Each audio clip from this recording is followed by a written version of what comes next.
Alright, so last night gave us the ending of Season 3 of Fargo, which I say last night, it's for me because it'll be like 24 hours after I shoot this that you'll actually see it. But at first, like once it was over, there was this sense of being underwhelmed, but after having slept on it, like literally just now waking up, um, and kind of thinking about it again, I might actually be okay with how everything played out, more or less everything. Um, but the things I kind of wanted to start with were just kind of the technical aspects of it, with Keith Gordon directing the last two episodes we've had here, who you might know as like the lead in Christine. He's a director now. Uh, And starting off with this moment when Varga's guys need to be taken down, so that's what Nikki and Mr. Wrench kind of jump to first. And it's kind of at first you kind of wonder, I guess it's the fact that he's being blackmailed and he knows it's to an alarming degree he's being blackmailed, because your first thought is kind of like, why would a guy as smart as Varga just kind of follow this kid into what appears to be an abandoned building that could most likely be a trap, and ultimately is? But I suppose if you're being blackmailed for that much and you're surrounded by dudes with machine guns, you feel safe enough, so we'll just go with it. But the way this scene is done is very... because I like the way they kind of kept the darkness with it, and the way it built as the elevator was going up and counting up the floors. And then the way Varga kind of waits by the door, like he's that smart aspect where at least he knows where he should probably be in this moment. And just listening to the carnage of Mimo and these guys going down, I thought was a really, really well done scene, and really played with suspense in a cool way. And also kind of sets up the whole, let's single Varga out so we can make it a bit more personal, I suppose was the idea. But then, and there's this whole... I'm still not quite sure how I feel about Mr. Wrench being so prominent, but once we got to the end of the episode and I was able to think about it, I did come to terms with that, but we'll get more into that in a second. I do love the big payoff with Mary McDonnell's character, because it kind of seemed more like she was just kind of there as a character, and you didn't... I was kind of going back and forth about maybe she'd be important, maybe she's just another side character, because sometimes, as we learn, the side characters can just be there to add flavor, but really don't progress much of anything. And I like that she was basically just looming in the background this whole time, and eventually was going to come forward in a big way, and ultimately kind of being that thing that Varga was gonna bring Stassi Lotz down just so she could just slither her way in and just take everything just so incredibly cheaply, and just really take Emmett down in a very dehumanizing way, really, without even doing anything particularly violent to him personally. So I did like that final payoff. As far as other technical aspects, I did really like that thing they were doing, where when you saw the exterior shots, how a lot of it almost seemed like black and white with hints of color, like colors that would really stand out, and everything else just had this very vague gray about it. Like, and it was mostly red, too, where it was, like obviously when the cop stops with, when Emmett and Nick are having their confrontation, and the cop is wearing like this almost red, kind of bright uniform that stands out among everything that, like I said, almost looks black and white. And then there's the follow-up scene with Gloria and her son on the back of the car, and she's got the red popsicle, and everything looks vague around. There's also a garage door behind Emmett when he goes home, kind of where it's almost kind of like it's kind of like the foreshadowing of blood and death in the futures of these people. And yeah, if that sounds a little familiar, I pretty much used that exact same observation in my review of It Comes at Night, where there was a red door that kind of gave me the same vibes. So yeah, I just happened to have that observation 2 weeks in a row. But that's kind of how I took it when I saw it, and I thought it was a really cool kind of directorial technique that Gordon went for. Now, as far as this confrontation with Emma and Nikki, I was initially, it was kind of like, after what happened to Ray, and then we see how Nikki goes, it's kind of like, this is a show that's all about taking out its major characters in the most underwhelming way possible. But I did think about it some more, and the thing here is that, for starters, it's kind of endearing how much they seem to really love each other, and all of these things that kind of echo the same things happening to Nikki and Ray, like I talked about in the episode when the transport bus crashed. And it was an episode that started with the image of Ray laying down dead and ended with the image of Nikki laying down in the bus. And then it also they kind of echo each other, where they died under these really just chance circumstances, just really bad luck. And so I was a bit underwhelmed at first, but for starters, I do like how the scene played out, because I was pretty much, like, it was still a bit early in the episode, but I don't know about you guys, but there was a time where I was absolutely and completely convinced that Emmett was gonna die in this scene, that she was gonna shoot him. It reminded me of Christopher Walken's death scene in Seven Psychopaths. I thought it was gonna play out pretty much exactly like that. But it turns out that this thing of chance just happens, and and the thing is it kind of shows you that not everything is going to go as planned, or not everything is going to go in favor of the good, because Nikki's job here was to punish the wicked, which she was supposedly about to do, and then of all things that stops her, it's a cop, which typically in these stories is a sign of hope. So a sign of hope comes in and actually stops the wicked from being punished, which is very interesting, and allows Emmett to get away, which of course goes to show you that you can get away, but apparently you can't really get away, even if it's 5 years in the future.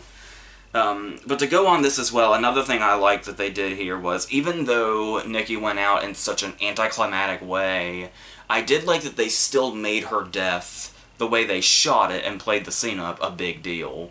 With, there's always that moment in the last episode of a season of Fargo where they bring back the movie's theme, and that was actually a really good place to do it. And like I said, I like, even though she just went out in such an easy, weird way, that at least they made it seem like it was a huge deal that this character is dead, just not necessarily how it happened. So that's one of those things that I really didn't like at first, but the more I think about it, the more I'm okay with how they handled it. And then there's stuff like, I guess we'll jump to the after the 5 years gap, talking about Emmett getting away from Nikki. How it's kind of like, they kind of have this thing going on where you're really never gonna truly get away from it. Like, even if evil will prevail, at some point it'll probably come back. Like, I keep using Anton Chigurh as an example of evil getting away. We can probably assume that something, I guess you could say something eventually happened to Anton Chigurh because of the car wreck. If you want to say, even though he still got away, there's still that one thing that kind of bites you in the ass. And sure enough, and no matter what you do about the evil that you've done, because when Emmett does eventually meet an end, we see that he's had this whole redemption in 5 years, where he goes back home and his wife takes him back, and then they have the whole family get together and everything's great. Cy apparently got out of his coma. I do like the little thing that Cy is alive, but he's not, like, he doesn't seem to be totally there. So there's still something kind of tragic about his character, even if it didn't full-on kill him. I don't know, I was sitting there for a second debating during because it went to commercials as soon as Emmett's killed, but it's like, I wonder if, I mean, they didn't mention it, and I'm assuming not. I'm assuming he just, plugged Emmett and then disappeared. But it did cross my mind for a second, it's like, did he go in there and kill all of them? Because that would just totally and completely take down this redemption that Emmett has gotten. But I'm going to assume he just killed Emmett, especially since that's the only thing that's mentioned. And the thing about Mr. Wrench kind of taking, would you say taking revenge for Nikki, I suppose, 5 years later? I suppose you can take it as that, because it's the whole, they never really... You could say maybe he, like, fell for her or something, but it was a very small period of time that they knew each other. Well, no, we did have that 11-month, or that, whenever it was, the jump from, after, like, Cy drank the poison and all that, we did have that jump, so they did know each other for over a year, okay. So, sorry, I'm figuring this out in real time. So... There could be that, but then there's also the thing I was talking about where, as I'm sure many others have, where Mr. Wrench always has to be a duo. He always has to have kind of somebody that's a partner with him, like how he lost Adam Goldberg in Season 1, and then he becomes 2 again with Nikki, and then when he loses Nikki and becomes a loner again, that kind of gives him the... That in itself is enough, that he's lost a second half again, and has to make up for what he's lost by taking out the people that may or may not be responsible for that. So there is that, and then I did always, I did kind of like that, what they've done with the stamp, where it's kind of like, this is the thing that's been the driving force through all this, and this is the thing that has, like, caused the deaths of so many people. This is where it all started.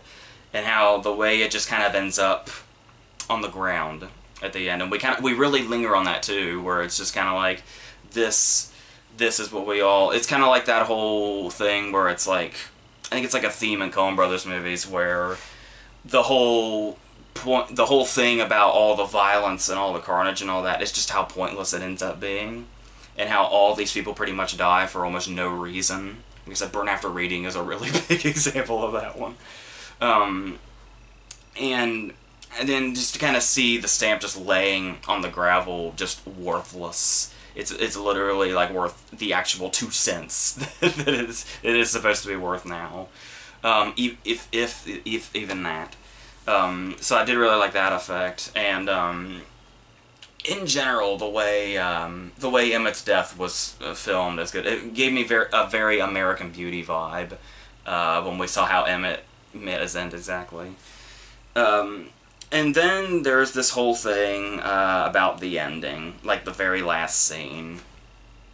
Well, for starters, I'm not terribly big on the ambiguous ending that movies tend to do. I think I can see it from an artistic perspective in some cases, but for the most part, I think it's kind of like, you want to leave your audience talking and you want to leave your audience thinking. I think it's pretty much the laziest way you can do that if you don't set it up properly. To just kind of end it so that you as the writer don't have to come up with an ending, is what it comes off to me like a lot of the time. So there's this whole ambiguous thing where it's like, is a dude gonna come in and take Varga away, or is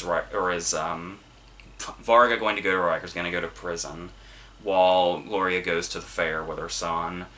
You can do the whole ambiguous, oh, what if it's this, what if it's this, what if it's this thing. I gave my, like, as soon as the episode ended, and I realized that was the ending, before I was going like, what the fuck? And it ends on a ticking clock, much like No Country for Old Men. Another ending that made people leaving going, what the fuck? But that ending made sense. And this one here, like I said, I don't see a lot of ambiguity to it. I pretty much had an ending set in my head as soon as the episode ended of what happened. And the way I looked at it was, Varga has kind of had this power over everybody through the whole season, and how he kind of seems to have guys from every direction. He seems to have everything worked out. It's like it's Varga's world and we're just living in it. And so he's able to almost kind of, in like a supernatural way, just make things happen for him. Like he's so under the impression, like, just because he says a guy's gonna walk through the door and take him out of there and free him, there's a good chance that could happen, because that's just what happens to him. He has that kind of power. And that's why so many people fear him, because he's just so this unstoppable, fear-inducing, almost entity type. But throughout the past 2 episodes, I feel like we've seen him losing his power, starting with the confrontation with Nikki, when she seemed to be one of the first people that kind of put him in his place, and to where it occurred to him maybe he couldn't win, or this was going to actually be a challenge for him. And so that kind of knocked him down a peg, and then we're going forward, and then his dudes get completely slaughtered, including Mamo, to the point that he has to run away like a little bitch out of the elevator. And when Varga is running away, that kind of seems like it's him in a position that he's never had to see before. And so it's like his power is slowly dying down, and then finally we get to this interrogation scene with Gloria, and he's talking about, like, because throughout the whole season he's been doing this whole thing where he tells stories to get to his points, and it kind of rattles the brains of the people he's intimidating, and it ultimately works on them. Like, he tells the story about how the moon landing was faked and all that other stuff, and people just go with it because Varga just has that power over them. And so he does the whole thing where he's like, you know, there's a Russian saying, and he says it, and then Gloria's just like, you probably made that up. So he doesn't have that power on Gloria. Anything he does, or he used to do to intimidate people, is not going to work on Gloria, and it kind of shows over the past 5 years, it's like he's completely lost his power. So with that power gone, whether it's supernatural or what it is, when he says a guy's going to walk through the door, he can believe that himself, but I think the power in him is gone, and he doesn't have it anymore, and that he's just going to end up going to prison, and that's pretty much where we're going to end it. And so yeah, that's what this season was, and what it eventually equated to. So I can see a lot of people being really underwhelmed by this episode, or season in general. I know some people, like, really do not care for this season, but I know some people find it absolutely brilliant. I think I'm somewhere in the middle. I do think there are times where there are definitely some things where it could really be... Things could have been a little more smoothly thought out, and there are things that where the writing almost kind of seems to take the easy way out. But for the most part, it was a really intriguing story, because the thing here is that I really usually do not do TV shows this way. Usually I wait for everything to end, and then I'll just watch it kind of all the way through over the span of like a month or something. But here, this is kind of the first time in a really long time I've actually watched a show weekly. And because usually I don't think, TV shows don't usually hold my interest, so usually my thing is, I'll just kind of watch something. If I watch something and then I have to wait another week for the next episode, by the time the next episode rolls around, I won't care. So this was definitely intriguing enough to at least get me past that, and I did always kind of wonder throughout the week what the next episode was going to bring, so that it accomplished that is enough, and definitely we saw a bunch of interesting characters, a lot of great performances from actors we already knew were fantastic. Like, that's another thing too, is when TV obviously is becoming a much bigger deal and getting much bigger names, but for a while there it was like people were just solely on TV and they were actors that I never really paid any mind, and then you tell me there's a TV show with the likes of Ewan McGregor and Michael Stuhlbarg and David Thewlis and Mary Elizabeth Winstead, and then I love that we're kind of in a place like that now, and I am watching more TV shows these days than I was. Please forgive that ringing phone, it's one of those goddamn days. So that's pretty much all I wanted to do here, so I guess if you happen to stick around for all 10 of these weeks, thank you for that. It's appreciated, to just kind of hear me rambling my meaningless thoughts on what was going on this show. I did see that Noah Hawley's talking about how he's pretty caught up in Legion right now, so I guess that's why he's not really talking up a season 4, but I had initially heard that this was going to be the end, but now maybe that's not the case. It's one of those cases where we just kind of have to wait to see what happens once Legion isn't so prominent in his focus. So it will be very interesting if they go on. But it is also, I do feel like it's kind of a nice wrap-up to have like a trilogy series. So, but I guess we'll see. I guess if the ideas keep going on. So, I was more. I know this is like blasphemous, I'm sure, but I was more satisfied with this ending than I was the ending of season 2. So there's that. But but yeah, I guess we'll see. It is one of those things that it does kind of keep you thinking about it, which is really, you know, the most you can ask, or the least you could ask, I guess, of a series, depending on who you are. So that's what this was. I don't know if I'll do this for another series anytime soon, but I guess I'll have to sort that out with Owen or whatever. So yeah, that's about it. I think, once again, the reviews might be a little out of order, where Versus might be the next thing you get, and then you'll get Transformers. So I'm sure it'll be another cliche dude ranting on the internet about how bad Transformers is video. It's such a cliche in itself now. So but I guess we'll see what happens. So until then, yeah, we're completely done now. So